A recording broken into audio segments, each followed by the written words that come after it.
When I was younger, my parents sent me to a posh as cushions private school. This particular school was affiliated with the Presbyterian Church, and belief in a specifically Christian God was naturally encouraged. A friend of mine had been encouraged, and explained to me that the existence of life demonstrated the existence of God, as the odds of life occurring was similar to a wind blowing through a hangar and assembling an aeroplane from spare parts just lying around. I was unconvinced. He had very astutely argued that wind-assembled aeroplanes haven't been invented, but life? Regardless of slim odds or not, life did exist, as evidenced by us being there, living. I was swiftly accused of being an atheist who believed God doesn't exist. But believing God doesn't exist seems equally irrational, if not worse. With no more evidence than the religious, that would be choosing to believe in a world objectively worse, one where upon death there was only oblivion awaiting. No, I had triumphantly declared myself agnostic, and I still use that label today, but some atheists might already be down in the comments starting a flame war, claiming me as one of their own to undo God's work. So perhaps I should add some nuance to my position.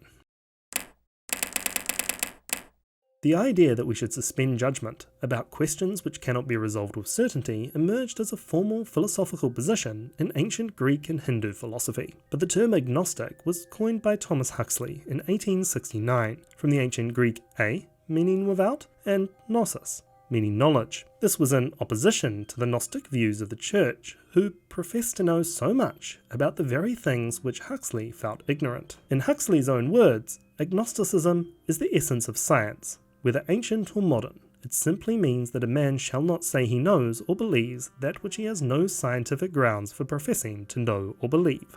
That is, the core tenet of agnostic thought is to suspend judgment on that which there is no evidence. And ultimately, I'm agnostic because I don't think the question of belief is a useful question. But not everyone uses the term in this way.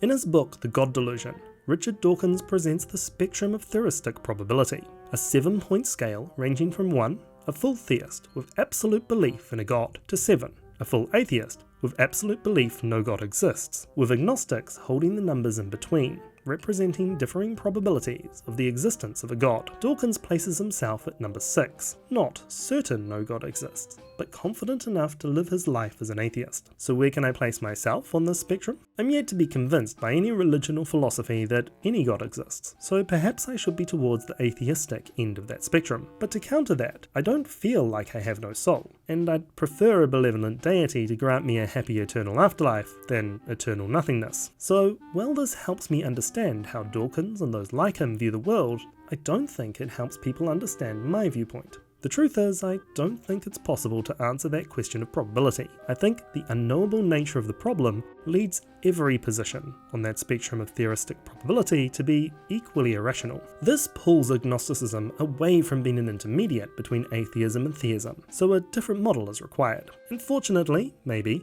atheists wanting to recruit agnostics to their cause have a model that fulfills this requirement. With this model, theism and atheism describe what a person believes. You either believe in a god and are a theist, or you don't and are an atheist. This asserts that when you answer the question, do you believe in a god, with I don't know, you haven't answered the question of belief. You simply either do believe or you don't. A separate question of knowledge of the matter can be answered with I don't know, making you agnostic, or if you do know, it's I know opposite, making you Gnostic. I'll concede that under this model I can best be described as an agnostic atheist, but I'm still deeply uncomfortable with the label atheist. That label seems disingenuous because it makes it seem like I have an answer to a question I simply don't have an answer to. And the vocal people out there using the label atheist are not particularly like me. I have little desire to change any believer's mind, their beliefs are their own, but since they are the vocal atheists, in the minds of others the meaning of atheism has drifted towards their style.